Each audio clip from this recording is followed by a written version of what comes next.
মানুষকে অন্ধ করে দেয়। ক্ষমতার লোভ মানুষকে বর্বর করে দেয়। ক্ষমতার লোভ মানুষের ভিতর থেকে তার মনুষ্যত্বকে কেড়ে নেয়। ক্ষমতার লোভ মানুষকে নৃশংস বানায়। ক্ষমতার লোভ হিংস্র বানায়। ক্ষমতার লোভ মানুষকে ফিরআউন বানায়। ক্ষমতার লোভ মানুষকে নমরুদ বানায়। ক্ষমতার লোভ মানুষকে শেখ হাসিনা বানায়। এটা হলো ক্ষমতার লোভ, যে মানুষ অন্ধ হয়ে যায়, চোখ থাকতে সে কিছুই দেখে না। ক্ষমতার মসনদ ছাড়া তার কাছে পৃথিবীর আর কোনো জিনিসের মূল্য নাই, কোনো জিনিসের দাম নাই।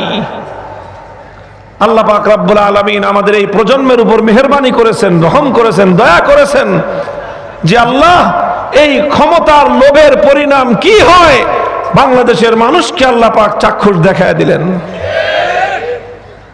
এই পরিণাম হওয়ার কথা ছিল না। এই জাতির মানুষ তাদেরকে কম সম্মান করে নাই, কম ভক্তি করে নাই, কম মর্যাদা দেয় নাই। কিন্তু এই জাতির প্রতি তারা যেই রকম নৃশংসতা প্রদর্শন করেছে, যেই বর্বরতা প্রদর্শন করেছে, শুধুমাত্র ক্ষমতার অন্ধ মোহে এমন পাগল হয়ে গেছিল, 1 লক্ষ মানুষকে মারতে হলে মানুষকে মারো, ক্ষমতার মসনদ আমি ছাড়বো না। বলেন মনোভাবটা এমন ছিল না? সব বাংলাদেশের প্রত্যেকটা মানুষ বলতো এই কথা, যে তার ক্ষমতার জন্য দরকার পড়লে 1 লাখ না 1 কোটি মানুষ মেরে ফেলবে, ক্ষমতা ছাড়বে না। কাজে উনি থাকতে আর বাংলাদেশের ক্ষমতার পরিবর্তন হওয়ার কোনো সম্ভাবনা নাই। এটা ছিল মানুষের বিশ্বাস। এমন আচরণ ছিল জাতির সাথে। আল্লাহর মেহেরবানি, আল্লাহ পাক রব্বুল আলামিন সেই জগদ্দল পাথরের মতো হিংস্র বর্বর হায়েনাকে আল্লাহ আমাদের বুকের উপর থেকে অপসারণ করে দিয়েছেন। আল্লাহ যদি না করতেন আমাদের পক্ষে কোশ্চেন এটা সম্ভব ছিল না। ভাই, খালি আরেকজনের বদনাম করে লাভ নাই। আমাদের মধ্যে কখনোই ওই অমানুষত্ব, আমাদের মধ্যে ক্ষমতার সেই হিংস্রতা, ক্ষমতার সেই লোভ যেন আমাদের কারো অন্তরের মধ্যে জায়গা করে না বসে।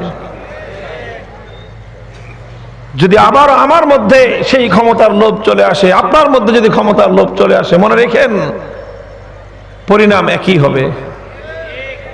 এটা শত শত হাজার হাজার বছর ধরে আল্লাহ পাক রব্বুল আলামিনের যে মানুষের সাথে আচরণ, সেই আচরণের প্রেক্ষিতে উলামায়ে কেরাম একটা কথা বলেন, যে কুফরির সাথে রাজত্ব চলে, জুলুমের সাথে রাজত্ব চলে না। বুঝেন না এই কথাটা? কোন বেঈমান যদি হয়, সে ঈমান হারায় ফেলছে, সে বেঈমান, সে কাফের, মুশরিক, কিন্তু সে মানুষের সঙ্গে ইনসাফ করে, মানুষের উপর জুলুম করে না। তো এই কাফের, মুশরিক, বেঈমানের রাজত্ব দীর্ঘস্থায়ী হয়। আল্লাহ পাক দুনিয়াতে তার কাছ থেকে প্রতিশোধ নেন না। তুই বেঈমান, ঠিক আছে, তোরটা আমি আল্লাহর সাথে হিসাব, আমারটা আমি পরে বুঝবো রে, তোরে দুনিয়াতে সুযোগ দিলাম, যা তুই ভোগ কর। আল্লাহ পাক রব্বুল আলামিন কাফেরকে ক্ষমতা দেন, জালেম আল্লাহ পাক বেঈমানকে ক্ষমতা দেন, মুশরিককে ক্ষমতা দেন, মুনাফিককে আল্লাহ ক্ষমতা দেন, সহজে আল্লাহ কেড়ে নেন না। কিন্তু কাউকে আল্লাহ ক্ষমতা দেওয়ার পর সে যদি জালেম হয়ে উঠে, সে যদি অত্যাচারী হয়ে উঠে, ইতিহাস বলে জুলুমের সাথে ক্ষমতা বেশি দীর্ঘস্থায়ী হয় না। এই জন্য কারো যদি দীর্ঘদিন ক্ষমতা চালাইতে মনে চায়, তাহলে খবরদার জুলুমের পথ বেছে নিয়েন না। জুলুমের পথ বেছে নিয়ে ছিদ্র পথ বন্ধ করবেন, যে আগের বেড়ায় কেমনে পতন হয়েছে আমি ওই সব রাস্তা বন্ধ করব। করেন, সব রাস্তা বন্ধ করেন। উনিও রাস্তা কম বন্ধ করে নাই, সব রাস্তা বন্ধ করেছিলেন তিনি। গোটা প্রশাসন সব তার কেনা গোলাম আর বান্দি দিয়ে ভরে ফেলেছিলেন, বলে নাই? বলেন তো। খালি প্রশাসন, গোটা রাষ্ট্রযন্ত্রের প্রত্যেকটা প্রতিষ্ঠানে তার কেনা গোলাম এবং তার চাকরের মতো লোকজনকে দিয়ে গোটা রাষ্ট্র প্রশাসন সব ভরে ফেলেছিল। আর এরপরে তার এই পোষা গুন্ডা বাহিনী তো ছিলই, হেলমেট বাহিনী, হাতুড়ি বাহিনী, যা যা যত ধরনের বাহিনী তো ছিলই। রাস্তা সে খোলা রাখে নাই, সমস্ত ছিদ্র পথ বন্ধ করে দিয়েছিল। ফাতাহুমুল্লাহু মিন হাইসু লাম ইয়াহতাসিবু, ফাতাহুমুল্লাহু মিন হাইসু লাম ইয়াহতাসিবু। আল্লাহর কোরআন এই ধরনের প্রেক্ষিতে, এই ধরনের প্রেক্ষাপটে আল্লাহ পাক রব্বুল আলামিন ইরশাদ করেন, যখন মানুষ তার পতনের সব রাস্তাগুলো, সমস্ত ছিদ্র পথগুলো বন্ধ করে দেয়, আর সে মনে করতে থাকে আমি এমন ভাবে নিজের নিশ্ছিদ্র নিরাপত্তার আমি ব্যবস্থা করেছি, এই দেশে আমার পতন ঘটানোর মতো কেউ নাই। যখন একটা মানুষ এমন দম্ভ ভরে কথা বলতে থাকে, চতুর্দিক থেকে সে তার ক্ষমতাকে রক্ষা করবার জন্য দুর্ভেদ্য প্রাচীর তৈরি করে দেয়, জমিন থেকে কোথাও তার উপর আক্রমণ করার মতো কেউ নাই, তার ক্ষমতার মসনদ টেনে নেওয়ার মতো কোন রাস্তা সে খোলা রাখে নাই, আমার আল্লাহ বলেন ফাতাহুমুল্লাহু মিন হাইসু লাম ইয়াহতাসিবু। সব পথ যখন বান্দা বন্ধ করে দেয়, মানুষের আসার জন্য কোন রাস্তাই সে খোলা রাখে নাই, তখন আমার আল্লাহ বলেন ঠিক আছে, আমার বান্দার উপর জুলুম করে করে তুমি তোমার ক্ষমতার পতনের সমস্ত ছিদ্র পথগুলি বন্ধ করে দিয়েছো, এবার স্বয়ং আমি আল্লাহ তোমাকে পতন ঘটাবো। আমি আল্লাহ যার পতন ঘটাই, 14 গোষ্ঠী নিয়ে দেখ আমার আল্লাহর হাত থেকে তুই তোর ক্ষমতা রক্ষা করতে পারিস কিনা।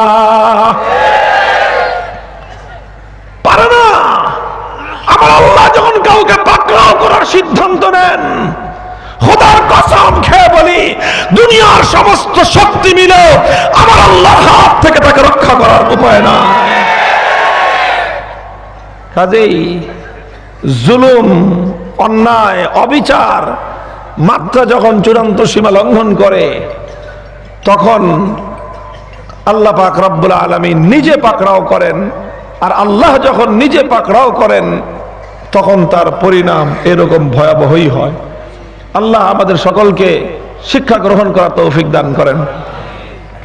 মুহতারাম হাজিরিন, আমি একটা কথা বললাম, একটা কথার অর্ধেক বললাম যে লোভ, এটা যদি দুনিয়ার সম্পদের লোভ হয় এটা খুব খারাপ জিনিস, দুনিয়ার ক্ষমতার লোভ হয় এটা খুব খারাপ জিনিস।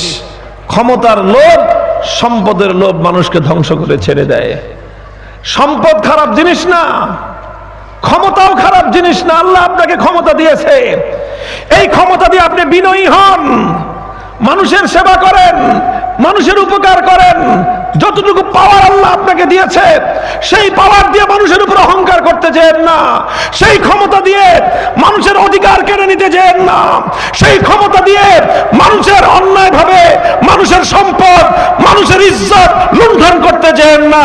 সেই সম্পদ দিয়ে আপনি মানুষের উপকার করেন, সেই ক্ষমতা দিয়ে মানুষের উপকার করেন। এই ক্ষমতা এবং এই সম্পদ ভালো জিনিস। খারাপ হলো সম্পদের লোভ আর ক্ষমতার লোভটা হলো খারাপ। সম্পদ খারাপ না, ক্ষমতাও খারাপ না, খারাপ হলো সম্পদের লোভ আর ক্ষমতার লোভ। এটা হলো খারাপ দিক বললাম। আবার এই লোভ খুব ভালো জিনিস, যদি লোভটা হয় আল্লাহমুখী। লোভটা হয় কোনমুখী?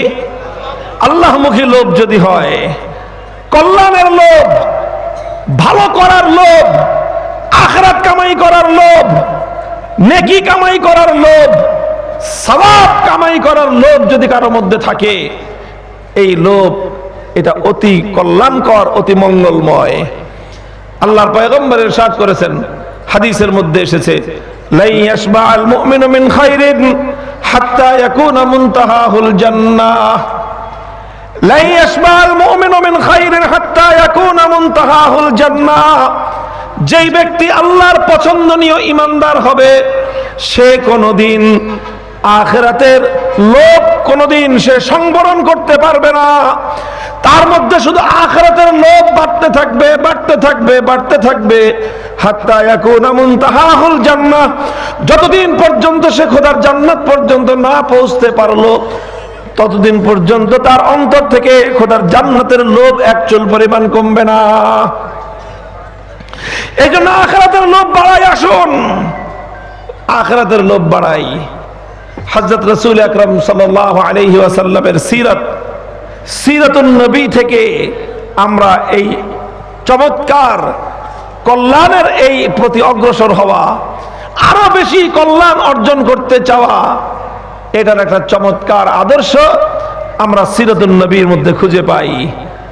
নবী করিম সাল্লাল্লাহু আলাইহি ওয়াসাল্লামের আদর্শ এটাই ছিল।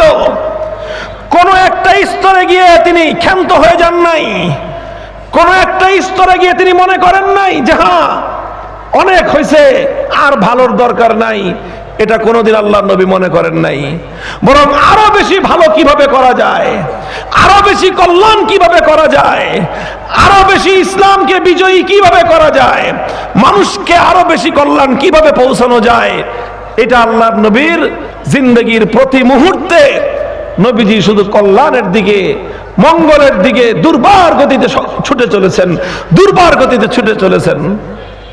যারা নবীর আদর্শ অনুসরণ করতে চাই, আমরা সিরাতুন নবীকে যারা আমরা ফলো করতে চাই, আমাদের দায়িত্ব এবং কর্তব্য হলো নবীর এই উত্তম আদর্শটাকে নিজের মধ্যে ধারণ করা। কি আদর্শ বললাম?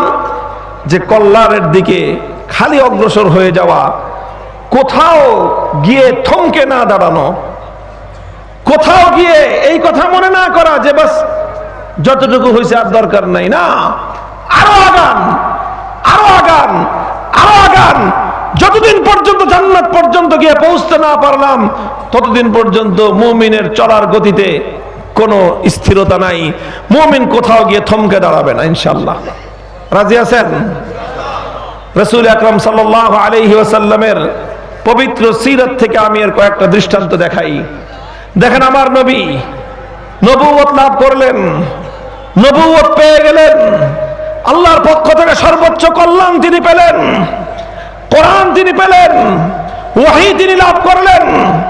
ওহী, কোরআন, ইসলাম তিনি পেয়ে মনে করেন নাই যে বাস আমার তো সবকিছু পাওয়া শেষ, আর কিছু করার নাই, এমন মনে করেছেন? না, আল্লাহর নবী এই ওহীর দাওয়াত নিয়ে, ঈমানের দাওয়াত নিয়ে, তাওহীদের দাওয়াত নিয়ে আল্লাহর নবী মানুষের দুয়ারে দুয়ারে ছুটে গিয়েছেন। কথা বলে ঠিক কিনা? তিনি ক্ষান্ত হন নাই, ক্লান্তিহীন ভাবে পথ চলেছেন, মক্কার মানুষের কাছে কাছে গিয়েছেন।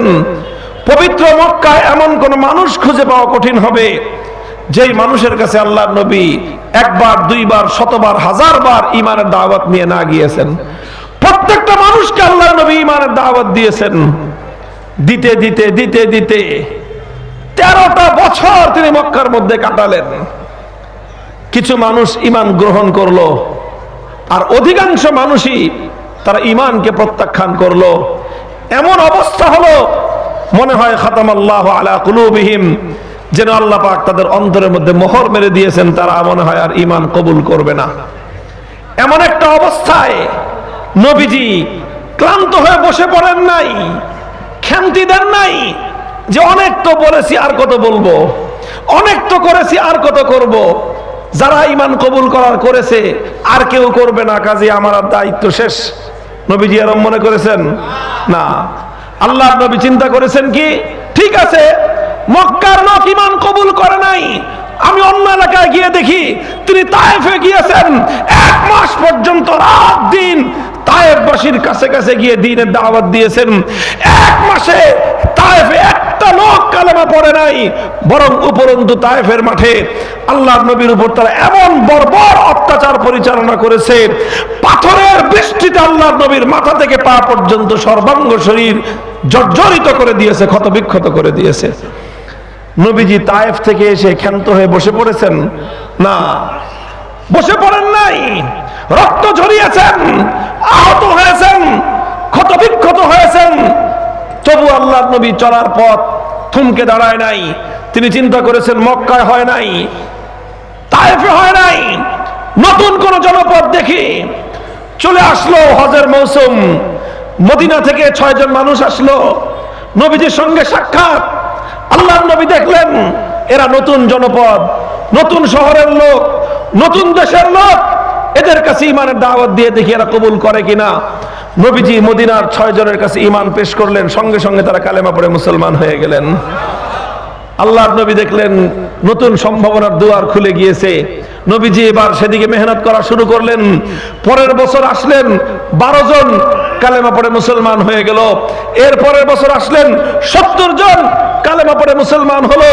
তারা নবীজিকে অফার করলো যে ইয়া রাসূলুল্লাহ, মদিনার মাটি আপনার এই দ্বীনের জন্য, আপনার এই আদর্শের জন্য উপযুক্ত। মক্কার মানুষ আপনাকে সমর্থন করে নাই, মক্কার মানুষ আপনাকে এই মহান আদর্শ বাস্তবায়নের জন্য অনুকূল পরিবেশ দেয় নাই। আপনি আসুন আমাদের মদিনায়, আমরা আপনাকে সঙ্গ দিব। আপনার এই মিশন, আপনার এই আদর্শ, আপনার এই দ্বীন বাস্তবায়নের জন্য আমরা আপনার সঙ্গে কাঁধে কাঁধ মিলিয়ে লড়াই করব, যুদ্ধ করব।